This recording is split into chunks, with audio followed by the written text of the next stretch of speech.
میرا فیصلہ قرآن کرے گا۔ قسط نمبر 2۔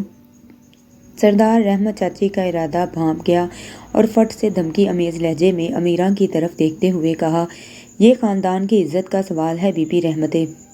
اگر تم نے ایسا نہ کیا تو دوسری بیٹی کے مرنے کی تم خود ذمہ دار ہوگی۔ رحمت چاچی نے دکھ سے لمبی سانس لی اور نذیرہ کو اپنے قریب کر لیا۔ اب اس کے پاس کوئی چارہ نہیں تھا۔ ادا منظور باعزت بری ہو گیا تھا۔ سردار نے اس کو سب گاؤں والوں کے سامنے پگ پہنائی اور سب سے کہا کہ اس کو کہتے ہیں دلیر غیرت مند۔ ارے مرد کیا جس کا ہاتھ کسی کی شارک کاٹتے ہوئے کانپے۔ یہ آسان نہیں، صرف اصلی مرد ہی کر سکتا ہے ایسا۔ واہ بابا واہ، دشمن کو شیر بن کے مارا ہے۔ آئے تھے ہمارے خاندان سے پنگا لینے، اب ان کو پتہ چلا ہوگا کہ ادھر تو مائیں شیر پیدا کرتی ہیں۔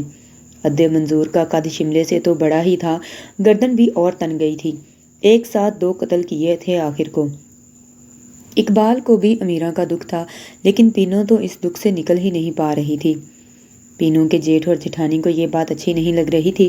اقبال کے بھائی اللہ وسایہ نے ایک دن اقبال کو بلا کر اس کے کندھے پر ہاتھ رکھ کر کہا، بالی یہ تیری زنانی ہر وقت روتی ہی رہتی ہے، سمجھا دے اس کو، کالیوں پر رونا نحوست ہے، ہمارے قبیلے کی ریت نہیں ہے یہ، سمجھا دے اس کو ورنہ مجھے آتا ہے سمجھانا۔ چاچا اور منظور کو یہ بات اچھی نہیں لگے گی۔ یہ کہہ کر اللہ وسایہ نے اپنی بندوق کو کندھے سے لٹکایا اور باہر کی طرف رخ کر لیا۔ پینو چولہے پر بجھتی آگ کو جلانے کی کوشش کر رہی تھی، لیکن آگ جلنے کا نام نہیں لے رہی تھی۔ پھونکے مار مار کے پینو کی بری حالت ہو گئی تھی۔ بالی جو کہ صحن میں بچھی چارپائی پر اوندے منہ لیٹے پینو کو دیکھ رہا تھا، اس کی مدد کو کچن میں آن پہنچا۔ کچن کیا تھا، صحن کے ایک طرف 2 فٹ اونچی چھوٹی سی کچی دیواروں سے بنا ہوا، اور یہی دیواریں بیٹھنے کے لیے بھی اور کچن کو صحن سے علیحدہ کرنے کے لیے بھی کام کرتی تھیں۔ اس میں 2 مٹی کے چولہے تھے، جبکہ تندور صحن میں دوسری طرف تھا، جہاں پینو کی جٹھانی روٹیاں لگا رہی تھی۔ پینو کی ساس صحن کے آخری حصے میں بیرونی دروازے کے پاس، جہاں بھینسیں اور گائیں بکریاں بندھی تھیں، ان کو چارہ ڈال رہی تھی۔ بالی کا بھتیجا مرغیوں کو ان کے ڈبے کی طرف لانے کی تگ و دو کر رہا تھا۔ بالی نے صحن میں چاروں طرف بغور دیکھا اور پینو کو چولہے سے ہٹنے کو کہا، اور اس کی جگہ بیٹھ گیا اور پھونکنی سے آگ جلانے لگا۔ تھوڑی ہی دیر میں چولہے میں آگ بھڑک اٹھی تھی۔ بالی اٹھ کر کچن کی دیوار پر بیٹھ گیا اور محبت بھری آواز میں پینو سے گویا ہوا، پینو کب تک سوگ مناؤ گی؟ مرنے والوں کے ساتھ مرا نہیں جاتا پگلی۔ بالی اگر مجھے بھی مار دیا گیا تو تم ایسے ہی کہو گے؟ پینو دکھ سے کندھے گلے سے لگانے ہوتے ہوئے بولی، اللہ سائی نہ کرے پینو، کیسی باتیں کرتی ہو؟ کوئی تمہیں مارے گا، اور کیوں مارے گا؟ وجہ تو امیراں کو مارنے کی بھی کوئی نہیں تھی، پھر اسے کیوں مارا گیا؟ پینو آنسوؤں سے لبریز آواز میں بولی۔ پینو کی آنکھوں سے چند آنسو گرے اور چولہے میں جلتی آگ کا حصہ بن گئے۔ صحیح کہتے ہیں وقت سے بڑا کوئی مرہم نہیں۔ رحمت چاچی کی آنسو تو سوکھ گئے، لیکن ان کی نظروں کی نظر کم ہو گئی۔ اب وہ ہر گھر میں آنے والے کو مشکل سے پہچانتی، اور کچھ پرانی یادوں نے ان کی یادداشت پر گہرے اثر ڈالے تھے۔ ادا منظور کو اب پنچایت میں کافی عزت ملی تھی، سردار کے خاص بندوں میں شمار ہونے لگا تھا۔ پینو کا ماموں جو اب تک کئی لڑکیوں کو کالا کر کے شملہ اونچا کر کے گھومتا تھا اور پنچایت میں سردار کے ساتھ بیٹھتا تھا، سردار فخر سے کہتا کہ یہ ہے ہمارے قبیلے کا سب سے جی دار بندہ، غیرت اتنی کوٹ کوٹ کر بھری ہے کہ عورت کے سر سے دوپٹہ بھی گرے تو اس پہ قتل کر دے۔ اس لیے تو گاؤں کے 70 سالہ بڑھیا ہو یا 4 سالہ لڑکی کس کے دوپٹہ لیتی ہے اور رمضان خان کے نام سے ہی تھر تھر کانپتی ہیں۔ سردار کیا دوسرے علاقے کے سرداروں کے سامنے رمضان کا یہ تعارف رمضان کا سر فخر سے بلند کر دیتا۔ رمضان کا خون جوش مارتا اور اس کا چہرہ اور ماتھا جس پر جانے کتنے بے گناہوں کا خون تھا، خوشی اور غیرت سے لال ہو جاتا۔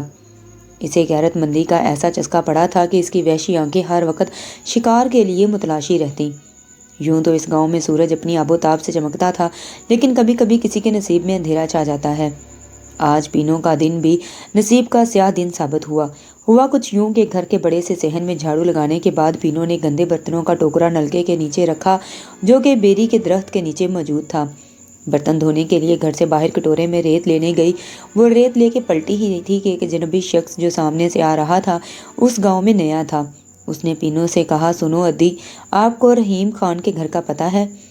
پینو نے اپنے منہ کو دوپٹے میں اس طرح سے ڈھانکا کہ صرف ایک آنکھ نظر آ رہی تھی اور اپنی انگلی سے کھیتوں کے اس پار بنے ہوئے چند گھروں کی طرف اشارہ کیا، اس طرف کو ہے۔ اجنبی شخص نے شکریہ ادا کیا اور اس طرف کو چل پڑا۔ پینو کچھ حیران تھی کیونکہ گاؤں میں اس طرح باہر کا کوئی شخص نہیں آتا تھا۔ اس پورے گاؤں میں اس کے رشتہ دار اور قبیلے کے لوگ تھے، اور جہاں تک نظر پڑتی تھی سب زمینیں ان کی اور باقی رشتہ داروں کی تھیں۔ کسی غیر کو نہ تو وہاں گھر بنانے کی اجازت تھی اور نہ ہی زمین خریدنے کی۔ بہت دور باغوں کے اس پار نہر کے کنارے اس گاؤں کے شروع میں ایک ڈیرا تھا جہاں باہر کے لوگ آ سکتے تھے، لیکن گاؤں کے اندر تو سوال ہی پیدا نہیں ہوتا تھا۔ اس لیے پینو بھی حیران تھی۔ اسی ششو پنج میں وہ گھر واپس پلٹی، دروازے پر اس کی جٹھانی کھڑی تھی، جو اس شخص کو پینو کے ساتھ بات کرنے کو نہ جانے کیا رنگ دے چکی تھی۔ جھٹ سے بولی، یہ کون تھا؟ تمہارا آشنا تھا، تم سے ملنے آیا تھا۔ پینو کا چہرہ غصے اور دکھ سے لال ہو گیا۔ برجائی کیسی گھٹیا باتیں کر رہی ہو؟ مجھے کیا پتا کون تھا؟ وہ تو رحیم مامے کا پوچھ رہا تھا، لیکن پینو کی جٹھانی بھلا کیسے کسی کی بات مان سکتی تھی؟ وہ تو ویسے بھی پینو کی خوبصورتی سے جلتی تھی، اور پینو کا اپنی ساس اور سسر کا ہاتھ کا چھالا بننا اسے کھلتا تھا، لہٰذا یہ موقع وہ ہاتھ سے کیسے جانے دیتی؟ پینو کے ساتھ تکرار کی آواز اونچی چاچی کے کانوں میں جا پہنچی، وہ جو بھینسوں میں کو چارہ ڈال رہی تھی۔ بھاگتی بھاگتی دروازے تک پہنچی۔ پینو کی جٹھانی لکڑی کے دروازے کے بیچوں بیچ کھڑی تھی اور پینو ہاتھ میں ریت کا کٹورا لیے باہر کھڑی تھی۔ چاچی نے نسرین یعنی پینو کی جٹھانی کو دروازے سے ہٹایا اور کہا کہ اندر آ کر بات کرو۔ ماسی، آپ کو نہیں پتا یہ کالی ہے، میں نے خود اسے غیر مرد کے ساتھ دیکھا ہے۔ چاچی چیخیں، یہ کیا بکواس کر رہی ہو؟ پینو نے چاچی کے ہاتھوں کو پکڑا۔ نہیں چاچی، یہ جھوٹ بول رہی ہیں، مجھے اللہ سائیں کی قسم، قرآن کی قسم، چاچی مجھے اپنی ماں کی قسم، میں اس شخص کو نہیں جانتی۔ وہ تو خالی راستہ پوچھ رہا تھا، میں تو اسے راستہ بتا رہی تھی۔ برجائی جھوٹ بول رہی ہے، نسرین نے ہاتھ نچا نچا کر کہا۔ ہاں تو تجھ سے کیوں پوچھا؟ تیرا جاننے والا تھا کیا؟ چاچی نے نسرین کو ہٹایا اور چپ رہنے کے لیے اس کے آگے ہاتھ جوڑے اور پینو کا ہاتھ پکڑ کر اندر لے آئی۔ نسرین بڑبڑاتی ہوئی اندر چلی گئی۔ پینو رو رو کر ہلکان ہو رہی تھی اور چاچی کے چہرے کی لکیریں آنے والے وقت کی فکر اور دکھ سے گہری ہو گئیں۔ پینو کی ساس نے نسرین کے آگے ہاتھ جوڑے اور کہا کہ اللہ کا واسطہ نسرین، یہ بات گھر کے مردوں کے سامنے مت کرنا اور کسی اور سے بھی ذکر مت کرنا۔ واہ چاچی واہ، خالی میں نے تو نہیں دیکھا، وہ ماسی برکت کا چھوٹا بیٹا بھی تو کھڑا تھا، اس نے پوری بستی میں بتایا ہوگا۔ نسرین نے ایک ہاتھ کمر پر اور دوسرا ہاتھ کو نچا کر کہا، تو برجائی اگر اس نے دیکھا ہے تو میں نے کون سا گناہ کیا ہے؟ میں کیوں ڈروں؟ ارے پاک بی بی، وہ شخص غیر تھا اور غیر بندہ گاؤں میں نہیں آتا، اس کو کوئی اور نہیں ملا تھا راستہ پوچھنے کے لیے؟ نسرین نے تنگ کر کہا۔ پینو کی سانس سر پکڑ کر نیچے زمین پر بیٹھ گئی۔ ابھی تو امیرہ کا دکھ ختم نہیں ہوا تھا، ہر روز ایک آدھ آنسو اس کے حصے کا آنکھوں کے کناروں کو بھگوتا، اب ایک نیا طوفان، نہ جانے کیا ہوگا۔ اس نے پینو کی طرف ترس بھری نگاہ سے دیکھا جو اس کے ساتھ زمین پر بیٹھی رو رہی تھی۔ شام تک یہ خبر جنگل کی طرح آگ کی طرح پھیل چکی تھی۔ اس کی وجہ یہ تھی کہ اس گاؤں کے لوگ سب کے سب ایک دوسرے کے رشتہ دار ہیں۔ عورتیں گھر کے کاموں کے علاوہ مویشیوں کے لیے گھاس کاٹنے کے لیے اور کھیتوں میں دیگر کاموں کے لیے اپنے گھروں کے مردوں کے ساتھ کام کرتی ہیں۔ یہ گاؤں نہر کے قریب ہونے کی بنا پر کافی سرسبز ہے اور آم کے باغ اور گنے کے کھیتوں کی بھی بہتات ہے۔ گاؤں کے کچھ گھر نہر کے کنارے موجود ہیں، جبکہ نہر سے 1 کلومیٹر کے فاصلے پر گاؤں کا مرکز ہے جسے بستی کہا جاتا ہے۔ بستی کے گھر ایک دوسرے کے قریب ہیں اور گھروں کے بیچ میں یا تو کوئی دیوار نہیں ہوتی، اگر ہو بھی تو 2 فٹ سے زیادہ دور نہیں ہوتی۔ یہ بستی ایک گھر سے شروع ہوتی ہے اور جوں جوں بچوں کی شادیاں ہوتی ہیں ساتھ ساتھ گھر تعمیر ہوتے جاتے ہیں اور رشتے بھی قبیلے کے رواج کے مطابق سب سے پہلے گاؤں میں ہی طے ہوتے ہیں۔ ایک بستی میں تقریباً 30 سے 35 گھر یا خاندان ہوتے ہیں۔ اگر کسی کا گھر چھوٹا پڑ جائے تو وہ اپنا گھر بھائی کو دے کر تقریباً 1 آدھ کلومیٹر کے فاصلے پر نیا گھر بناتا ہے اور وقت کے ساتھ ساتھ اس کے قریب گھروں میں بھی اس کے بچوں کی شادیوں کے ساتھ ساتھ اضافہ ہوتا جاتا ہے، لیکن گھروں کے بیچ کی دیوار نہ ہونے کے برابر ہوتی ہے۔ البتہ تمام گھروں کے باہر ایک بہت بڑی چوڑی دیوار ہوتی ہے جس نے پوری بستی کو لپیٹا ہوتا ہے۔ اس بستی میں داخل ہونے کے لیے اس کے چاروں طرف یا تو بڑے دروازے ہوتے ہیں یا پھر صرف داخلی جگہ۔ سب کے جانوروں کی جگہ عموماً ایک ہی ہوتی ہے، لہٰذا خواتین کا ایک دوسرے سے ملنے اور خبروں میں تبادلے میں وقفہ کم ہی آتا ہے۔ اس گھروں کے بیچ میں چھوٹی دیواروں کی بنا پر پوری بستی ایک ہی گھر کا منظر دیتی ہے۔ کچن بھی صحن میں ہی ہوتے ہیں اور یہ مشترکہ تندور بھی ہوتے ہیں جن پر خواتین روٹیاں لگانے کے لیے حالات حاضرہ پر گفت و شنید کرتی رہتی ہیں۔ خاندانوں کا یوں اکٹھا رہنا جہاں ان کی خوشیوں کو دوبالا کرتا ہے، وہاں غیبت اور حسد کا بھی باعث بنتا ہے۔ آج پینو کا ذکر ہر ایک کی زبان پر تھا اور کسی غیر شخص کا خلاف توقع گاؤں میں آنا بھی اچنبے کی بات تھی۔ پینو کا سسرال بستی سے تقریباً 1 کلومیٹر کے فاصلے پر تھا، جہاں چند ایک گھر ہی تھے، جس میں ایک اس کے چاچا کا اور دوسرا رمضان ماما کا۔ رمضان ماما پینو کی ماں کا خالہ زاد جبکہ پینو کے سسر اور باپ کا چچا زاد تھا اور سردار کا دایاں بازو تھا۔ اس قبیلے کے رواج کے مطابق چند گاؤں مل کر اپنے خاندان میں سے جس کو زمین زیادہ ہوتی ہے اور وہ غیرت مند اور بہادر یعنی غیرت مندی اور بہادری کا معیار بھی عورتوں پر ظلم پر بڑھاتا ہوتا اور دشمن سے لڑنے کا حوصلہ رکھتا اسے سردار بنا دیا جاتا، لہٰذا سردار کا حکم حتمی سمجھا جاتا۔ شادی بیاہ سے لے کر کاروباری معاملات تک سب سردار ہی دیکھتا، اس کے علاوہ خاندانی اور بیرونی جھگڑوں اور پیچیدگیوں کو بھی وہی دیکھتا۔ ان تمام امور کے لیے پنچایت کی مدد لی جاتی اور پنچایت میں خاندان کے چند معتبر بزرگ اور غیرت مندی کے شملے والے شامل ہوتے۔ اب رمضان ماما کا شمار پنچایت کے سب سے معتبر رکن میں تھا۔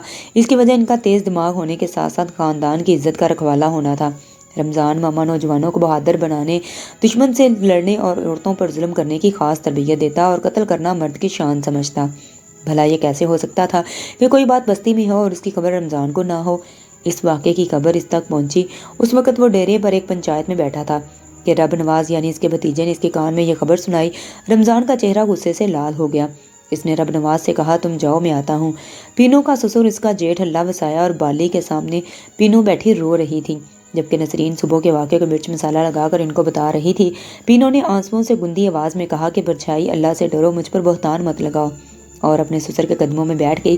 چاچا، تم کو تو پتا ہے میں ایسا نہیں کر سکتی، مجھے قرآن کی قسم میں نے کچھ نہیں کیا۔ چاچا نے منہ دوسری طرف کر لیا۔ اللہ وسایا مونچھوں کو تاؤں دیتے ہوئے چارپائی سے اٹھ کھڑا ہوا اور چیخ کر بولا کہ کچھ ہوتا تو ہی بات بنتی ہے۔ بستی کا بچہ بچہ کہہ رہا ہے کہ جو آدمی آیا تھا وہ رحیم چاچا کے گھر نہیں گیا، پھر وہ کون تھا؟ اس نے تم سے کیوں بات کی؟ جو بھی ہے رمضان چاچا تمہیں نہیں چھوڑے گا، یہ کہہ کر وہ باہر نکل گیا۔ باہر رمضان ماما، رب نواز اور خاندان کے ایک دو اور لوگوں کی آوازیں آئیں۔ پینو کا سسر کمرے سے باہر صحن میں آنے والی آوازوں کی جانب چلا گیا تو پینو نے بالی کا ہاتھ پکڑ کر روتے ہوئے کہا، تم بتاؤ بالی، کیا میں ایسا کر سکتی ہوں؟ بالی، خدا کی قسم میں اس شخص کو نہیں جانتی، میں پاک ہوں، مجھے اللہ سائی کی قسم جس نے مجھے پیدا کیا ہے، میرے تو خواب میں بھی تیرے سوا کوئی نہیں آتا۔ بالی، جو پہلے سکتے میں تھا، ایک دم سے پینو کو گلے سے لگایا اور اس کا چہرہ اپنے ہاتھوں میں لے کر بولا، مجھے پتا ہے میری پینو پاک ہے، مجھے پتا ہے یہ سب جھوٹ ہے، تم فکر مت کرو، سمجھاؤں گا میں ابا سائی کو، تم اندر ہی رہنا، باہر مت آنا، میں دیکھتا ہوں باہر کیا ہو رہا ہے۔ صحن میں پینو کا باپ، اس کی ماں اور گھر کے باقی افراد اور رمضان ماما تھے۔ شور بڑھ رہا تھا۔ پینو کی ماں دہائیاں دے رہی تھی کہ امیرہ کے خون سے تم لوگوں کو ٹھنڈ نہیں پڑی، اب میری دھی کے پیچھے پڑ گئے ہو۔ پینو کا باپ بھی دبی سی آواز میں کہہ رہا تھا کہ میری دھی ایسا نہیں کر سکتی۔ اس نے پینو کے سسر کی طرف دیکھتے ہوئے کہا، کیوں ادا، کیا تمہیں یقین ہے کہ پینو گنہگار ہے؟ اس کی جگہ پینو کی ساس بولی، ارے میرا میٹھا بھرا پینو دی، ایسا نہیں ہے، میں تو صبح سے قسمیں کھا رہی ہوں، ارے ظلم نہ کرو، بس کرو، یہ دھرتی بھی پناہ مانگتی ہے۔ بالی نے اونچی آواز میں کہا، بس بہت ہو گیا، خبردار، میری زال کے بارے میں اگر کسی نے بات کی تو وہ کالی نہیں ہے، اس کے قتل کی تو میں ہرگز اجازت نہیں دوں گا، اس کو قتل کرنے کے لیے تم لوگوں کو میری لاش سے گزرنا ہوگا۔ اللہ وسایا نے رمضان چاچا کی طرف دیکھا جو پہلے ہی حیرانگی سے بالی کو دیکھ رہا تھا، ایک دم سے سانپ کی طرح پھنکار کر بولا، اوئے، میں تو تجھے بڑا غیرت مند سمجھتا تھا، تو نرا بغیرت نکلا، ایک عورت کی چال میں آ گیا، تجھے پتا بھی ہے تو کیا بکواس کر رہا ہے؟ ہاں مجھے پتا ہے میں کیا کہہ رہا ہوں، نہیں چاہیے مجھے غیرت مندی کا تمغہ، پینو میری بیوی ہے، میں ہی اس کا فیصلہ کروں گا، اور یہ میرا فیصلہ ہے کہ پینو بے گناہ ہے۔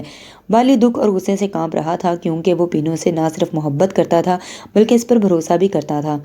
اللہ وسایا غصے سے چلایا، اوئے بالی، تجھے شرم نہیں آتی؟ چاچا کے سامنے کیا بکواس کر رہا ہے؟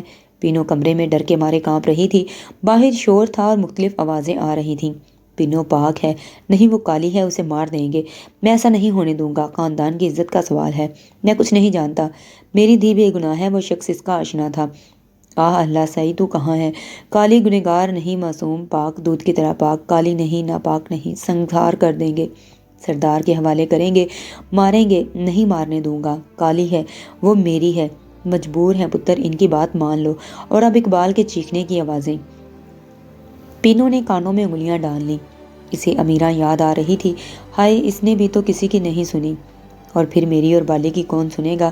میرا انصاف یہ لوگ کیسے کریں گے؟ یہ منصف تو خود کتنے بے گناہوں کے خون سے نہائے ہوئے ہیں، ہائے میں کیا کروں؟ اللہ سائیں، سنا ہے تو منصف ہے، تو میرا فیصلہ کرے گا، تو میرا فیصلہ کر، آ جانا، ان لوگوں کو بتا میں بے گناہ ہوں، میں کالی نہیں ہوں، میں بدکار نہیں ہوں، اللہ سائیں تو کہاں ہے؟ اللہ سائیں میں تجھے پکار رہی ہوں، مجھے جواب دے۔ اچانک اس کی نظر سامنے بنی شیلف پر پڑی جس میں قرآن پاک لال اور سنہرے غلاف میں تھا۔ پینو نے جھٹ سے قرآن کو اٹھایا اور گلے سے لگایا اور چوم کر آنکھوں سے لگایا اور قرآن پاک کو اپنے ہاتھوں میں لے کر کہا کہ ہاں میرا فیصلہ قرآن کرے گا، قرآن فیصلہ کرے گا، اور میرے پاس اپنی بے گناہی کا کوئی ثبوت نہیں۔ لیکن میری گواہی قرآن دے گا۔ صحن میں بڑھتا شور اب کمرے کا رخ کر رہا تھا، پھر یکایک صحن میں موجود تمام لوگ کمرے میں تھے۔ رمضان خالص سب کچھ آگے تھا اور بالی پر چیخ رہا تھا، تم بے غیرت ہو، خاندان کی صدیوں پرانی رسموں کو روندنے نہیں دوں گا، تمہیں میں قبیلے کی پگڑی اچھالنے نہیں دوں گا، ایک کالی کو گھر میں رکھا ہوا ہے، بے شرم لعنتی، سن لو، جب تک دھرتی پہ یہ زندہ رہے گی، دھرتی پہ گناہ کا بوجھ بڑھ رہے گا، اس کے خون سے دھرتی پر عذاب کم ہوگا، ہمارے غیرت مند آباء و اجداد کی روح شرمندہ ہوگی، دشمن ہم پر ہنسیں گے۔ بالی نے ہاتھ سے اشارہ کرتے ہوئے چیخ کر کہا کہ بس کر چاچا رمضان، کب تک اپنی عزت کی پگ کی منزلیں بڑھانے کے لیے معصوم عورتوں کا سہارا لوگے؟ دشمن پر اپنی بہادری کی دھاک بٹھانے کے لیے کمزور عورت کی گردن کب تک دبوچو گے؟ عزت کا شملہ عورت کے خون سے ہی کیوں رینگتے ہو؟ اور جب رنگ پھیکا پڑ جاتا ہے تو تازہ معصوم اور بے گناہ خون سے پھر نیا رنگ چڑھاتے ہو۔ او چاچا بس کر، تم آدم خور تو نہیں مگر قسم اللہ پاک کی ہوا خور ضرور ہو۔ لت لگ گئی ہے تم کو عورت کے خون کی، اور سن لو چاچا، دھرتی پر اس معصوم کے گناہ کا بوجھ نہیں، لیکن قسم ہے اللہ سائیں کی، اگر تم نے میری بے گناہ بیوی کو قتل کرنے کی کوشش کی تو یہ دھرتی تم کو پناہ نہیں دے گی، یاد رکھنا۔ بالی غصے اور غم سے رمضان خان کے آگے چیخا۔ اللہ سایہ نے بالی کا بازو اپنی جانب کھینچا اور ایک زوردار تماچا اس کے چہرے پر رسید کرتے ہوئے چلایا، اوئے بالی، تیری تو مت مار دی ہے اس زنانی نے، تو چاچا رمضان کے آگے کیا بکواس کر رہا ہے؟ ہوش کر، ایسا نہ ہو تجھے بھی بے غیرت ہونے پر تیری زنانی کے ساتھ دفن کرنا پڑے۔ بالی کے بھائی نے غصے سے پھنکارتے ہوئے اسے ڈرانے کی کوشش کی۔ رمضان چاچا کی آنکھوں میں غصے کی لالی ایک خاص شیطانیت کی چمک پیدا ہوئی اور اس کے شفاف چہرے پر شفاف مسکراہٹ نے اس کی حیوانیت کی جھلک دی۔ اس نے اپنے کانوں کی لوؤں تک پھیلی ہوئی مونچھوں کو تاؤ دیتے ہوئے پینوں کی طرف دیکھا اور پھر بالی کے باپ کے کندھے پر ہاتھ رکھتے ہوئے بولا، سوتر کزن، بیٹے کو سمجھا لو، ایسا نہ ہو تیرے بیٹے کی قبر بھی بے نشان رہ جائے، تو جانتا ہے نا، جو بزرگوں کے قدموں کے نشان مٹانے کی کوشش کرتا ہے اس کو یہ قبیلہ بے نشان کر دیتا ہے، سمجھا اس کو، اس کے خون میں جوانی کا جوش تو ہے مگر غیرت کا ہوش نہیں، اور میں جوش کو ختم کر کے ہوش کے ایسا ہوش ٹھکانے لاؤں گا کہ میں اس میں ماہر ہوں۔ اس کو بول پینو میرے حوالے کر دے ورنہ اپنی سانسیں گنتا رہے، قسم ہے اس شملے کی، جتنے قتل کیے ہیں اس سے کم گنتی رہ جائے گی اس کی سانسوں کی۔ رمضان نے اپنے کندھے پر موجود اجرک کو ہاتھ سے لے کر جھٹکا دیا اور دوبارہ سے کندھے پر رکھ کر باہر کی طرف رخ کیا۔ اس کی اونچی پگڑی نے دروازے سے گزرتے ہوئے مزاحمت کی تو اس نے جھک کر دروازہ پار کیا اور بیرونی دروازے کی جانب تکبر سے بڑھ گیا۔ پینو کی ماں کی آنکھیں رو رو کر سوجی ہوئی تھی اور گلا سب کو اپنی بیٹی کی بے گناہی کی گواہی دیتے دیتے بیٹھ گیا تھا۔ پینو کا باپ گردن نیچے کیے نہ جانے کتنی دیر سے زمین کو تکے جا رہا تھا۔ آج اسے حقہ پینا بھی یاد نہ رہا، بس اس کے سامنے پینو تھی جب سے وہ اس کے سسرال سے ہو کر آیا تھا۔ اپنی بیٹی کی سسکیاں اسے ہر چلتی سانس میں سنائی دے رہی تھیں۔ اس کے ہاتھوں میں قرآن تھا، وہ بس ایک ہی بات بول رہی تھی، اس سچے قرآن کی قسم میں سچی ہوں، اس پاک قرآن کی قسم میں پاک ہوں، میری گواہی اور میرا فیصلہ قرآن کرے گا۔ پینو کی باپ کی جھکی گردن ایک طرف ڈھلکنے لگی۔ پینو کی ماں نے ان کو سیدھا کیا اور ٹانگیں سیدھی کرتے ہوئے بیٹے کو آواز دی، رستم رستم بھاگ کر آ، تیرے باپ کی طبیعت خراب ہو رہی ہے۔ رستم جو باہر جانوروں کو چارہ ڈال رہا تھا بھاگتا ہوا آیا اور باپ کو چارپائی پر سیدھا کر کے لٹایا۔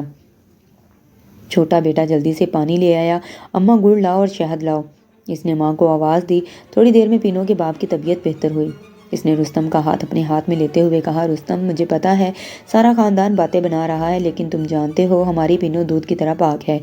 رستم اگر تم ہمارے خون اس کے ہاتھ سے رنگو گے تو مجھے ان ہاتھوں سے کبھی نہ چھونا اور نہ ہی مجھے ان ہاتھوں سے دفنانا۔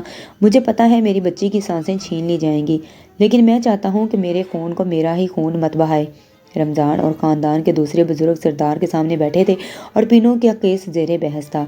رمضان نے سردار کو خدشات سے آگاہ کرتے ہوئے کہا کہ کالی کا شوہر بہت اچھل رہا ہے اور وہ اس کو قتل کرنے کے لیے آمادہ نہیں اور اس کا سسر بھی خاموش ہے، صرف اللہ وسایہ بالی کا بھائی غیرت مندی کا مظاہرہ کر رہا ہے لیکن وہ بھی اپنے بھائی کے لیے پریشان ہے۔ اچھا، اور لڑکی کے باپ اور بھائی کی کیا صورتحال ہے؟ سردار نے رمضان کی طرف دیکھتے ہوئے پوچھا۔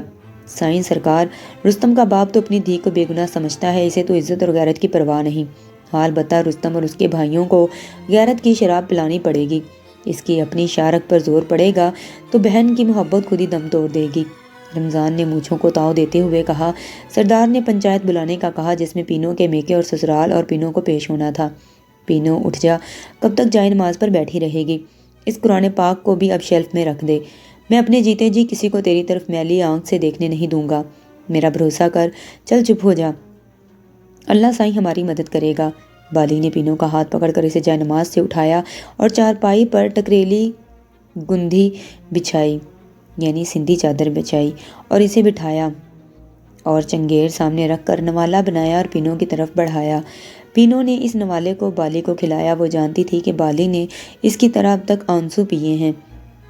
بالی اور پینو کی چارپائی صحن میں بچھی تھی، جبکہ باقی گھر کے افراد کمروں کے سامنے والے صحن میں سو رہے تھے یا پھر آنے والے وقت کے دکھ سے آنکھیں بند کیے لیٹے ہوئے تھے۔ آج چاند کی 14ویں تھی۔ غالباً پینو کو چمکتا چاند بہت پسند تھا۔ وہ ہمیشہ چاند کی 14ویں کو بالی سے پوری رات جاگ کر باتیں کرنے کی ضد کرتی، کبھی گانے کی فرمائش کرتی اور خوب خوش ہوتی، اور بالی اپنی شاعری کے ذریعے کبھی اس کے حسن کو چاند سے ملاتا تو کبھی چاند کو چڑھاتا کہ میرے پاس تم سے زیادہ خوبصورت پینو ہے، اور کبھی پینو کو چڑھانے اور تنگ کرنے کے لیے یوں ہی بات کرتا اور پھر پینو کو مناتا، یوں پتہ بھی نہ چلتا اور صبح کی سفیدی ظاہر ہو جاتی۔ لیکن آج کی رات عجیب تھی، اداس تھی، دونوں خاموش تھے، جدائی جیسے ان کے قریب آ رہی ہو۔ بالی جو بچپن سے اس ملن کا انتظار کر رہا تھا، اس نے تو بھی زندگی کے خوبصورت دن پینو کی صورت میں پائی تھی۔ ابھی تو اس کے شاعری نے گیت گانے شروع کیے تھے، ابھی تو اس کی زندگی کے کینوس میں رنگ بھرے تھے، ابھی تو اس نے پینو کو دل بھر کے دیکھنا تھا، ابھی تو اس نے اس کے ساتھ بہار کے پھول چننے تھے۔ پھر اچانک ہمیشہ رہنے والی خزاں کا پیغام کیوں؟ اس کی زندگی کے کینوس سے اٹھتے رنگوں کا خوف، اس کے گیتوں کے مرنے میں بدلنے کا خوف اس کا دل کو ڈبو رہا تھا۔ اس کا دل اتنی زور سے رو رہا تھا کہ وہ اسے دلاسا دیتے دیتے تھک گیا، اور پھر تکیے کے بھیگنے پر پینو کی رندی ہوئی آواز نے خاموشی توڑی۔ بالی، تمہارا تکیہ بھی بھیگ گیا ہے، تمہیں بھی یقین آ گیا ہے کہ تم سے الگ کر دیا جائے گا۔ بالی اٹھ کر بیٹھ گیا۔ نہیں پینو، ایسا کچھ نہیں ہوگا، میں ایسا نہیں ہونے دوں گا۔ تم دیکھنا، میں تمہیں بہت دور لے جاؤں گا، بہت دور، جہاں ہم دونوں ہوں گے، ہمارے بچے ہوں گے۔ پینو نے روتے ہوئے کہا کہ ہاں، اور میں بوڑھی ہو جاؤں گی، تب بھی تم مجھے دلہن کی طرح سجاتا ہوا دیکھنا چاہو گے۔ پینو نے بالی کی وہ بات جو ہمیشہ وہ اس سے کہتا تھا دہرائی، پھر دونوں نے صبر کا پیمانہ لبریز ہو گیا اور گلے لگ کر خوب روئے۔